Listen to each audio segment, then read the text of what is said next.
tentu saat ini kita juga masih sangat bertumpu ya kepada energi batu bara, tapi di satu sisi juga kita masuk ke dalam fase transisi. Kemudian tadi Anda juga menyampaikan bahwa masa peaknya untuk demand batu bara juga akan berkurang begitu. Nah, strategi apa yang dilakukan oleh Bumi Resources ya di tengah fase transisi ini? Kita ketahui bahwa dukungan juga banyak begitu ya. Bisnis juga sudah mulai masuk ke CCS, CCUS, kemudian juga narasi-narasi berkaitan dengan gasifikasi juga bermunculan begitu. Tapi biaya investasi juga kita ketahui cukup besar. Nah, apa yang dibutuhkan oleh Bumi Resources sendiri dan strategi ke depannya seperti apa? Baik, jadi saat ini semua orang juga bilang coal industry mulai menuju ke sunset industry. Memang didorong oleh demand yang kita lihat tidak akan naik lagi di kemudian hari.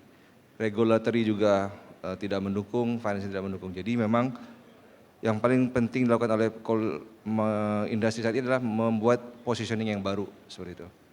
Memanfaatkan momentum. Kalau dalam kita bicara mungkin dalam 20 tahun lagi industri ini tidak akan hilang. Karena beberapa tahun lalu itu baru peaknya commissioning dari pembangkit-pembangkit listrik. Bukan hanya di Indonesia dengan 35.000 giga.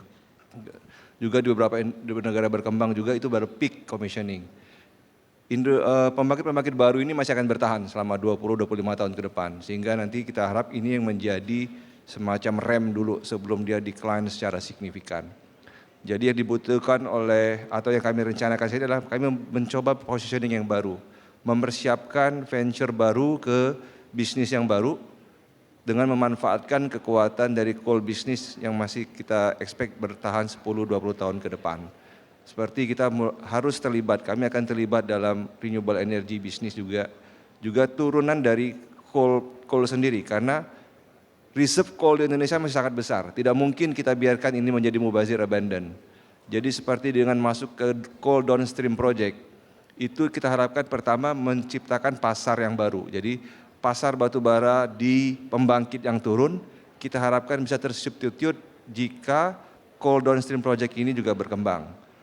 Coal downstream ini juga tidak hanya akan stop di chemical base, primary chemical. Harusnya nanti turunannya juga akan bisa berkembang. Nah, jadi yang harus disiapkan dan kami sekarang sedang siapkan adalah membuat position baru atau plan yang baru, bagaimana memanfaatkan periode yang masih ada ini untuk masuk ke dalam bisnis, juga bisnis mineral and metal, seperti itu. Oke, tadi turunannya dikembangkan begitu, mungkin bisa dielaborasi lagi turunan apa saja Pak Rio? Tadi Anda menyampaikan bahwa turunannya juga tengah dikembangkan, bisa dielaborasi lagi lebih lanjut. Yang dikembangkan Bumi Resources. Saat ini yang di depan mata adalah kami memfinalisasi rencana industri hilirisasi batu bara kami. Jadi seperti ini adalah amanat dari undang-undang di mana perusahaan IUPK sebagai perpanjangan PKP 2B saat ini memiliki kewajiban untuk melakukan hilirisasi batu bara. Nah, di sini kami akan mengembangkan produk metanol dan amonia yang kami sekarang sedang persiapkan sehingga salah satu ke depan Bumi akan masuk ke bidang primary chemical ini, kimia dasar, sebagai pengganti dari bisnis batu bara yang utama. Oke, targetnya di kapan? Targetnya di tahun 2025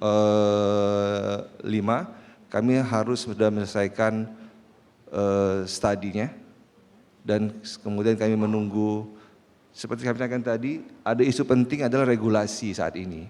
Karena regulasi seperti royalti 0% itu sampai saat ini belum ada aturan pelaksanaannya. Jadi saat kami berbicara dengan calon partner investor, mereka menanyakan kesiapan regulasi-regulasi ini. Yang kedua terkait dengan kemungkinan penerapan carbon tax. Ini juga menjadi isu karena seperti ini. Yang diminta dilakukan hilirisasi adalah batu bara. Dalam prosesnya gasifikasi batu bara itu suka atau tidak suka akan mengemit CO2 yang cukup signifikan. Ditambah lagi dari pembangkit batu bara. Kalau kami tidak menggunakan pembangkit batu bara, maka keekonomian proyek tentu akan tidak masuk dalam perhitungan. Karena kekuatannya kan di batu baranya, batu bara yang harus dilakukan hilirisasinya. Sementara proses itu mau atau tidak mau pasti akan merilis CO2. Karena itu seperti saya sampaikan tadi, kolaborasi misalnya dengan Pertamina, di mana CCUS itu akan dibangun, berapa kira-kira biaya dan lain, itu sangat menjadi faktor penentu bagi kami. Dalam menyelesaikan studi-studi ini, faktor-faktor ini masih asumsi. Ya. Nah, asumsi-asumsi ini sangat beresiko. Ya. Apakah perusahaan atau nanti pihak financing juga mau mengambil resiko dalam hal tersediaannya peraturan ini, itu yang menjadi question mark sebenarnya. Oke, baik, dan ini mungkin sebetulnya tantangan kurang lebih sama ya yang dirasakan juga oleh Pertamina NRI, kemudian juga PGN dan mungkin juga dengan stakeholder atau pelaku usaha lainnya begitu. Tapi sedikit Pak Rio ya, tadi mungkin untuk nilai investasinya sendiri untuk hilirisasi batubara apakah memang cukup besar begitu, dan mungkin kolaborasi apa yang dibutuhkan, mumpung di sini banyak pengusaha, ada Pak Sunarso juga di sini. Selamat sore Bapak. Jadi investasi untuk coal downstream itu sangat besar, sangat signifikan. Angka pastinya mungkin nanti akan kita sampaikan tidak secara spesifik di sini, tapi investasi untuk coal bisnis ini sangat besar. Sementara returnnya sendiri juga tidak terlalu menarik jika tidak mendapatkan insentif-insentif misalnya pembebasan pajak atau tax holiday dan lain-lain. Jadi balik lagi tadi kepada insentif dari pemerintah ya, betul, seperti apa?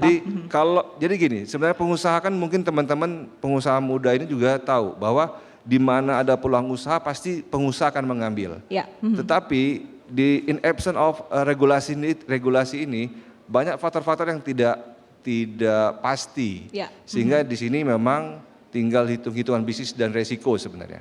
Bagaimana memitigasi resiko di ketidaktersediaan peraturan itu.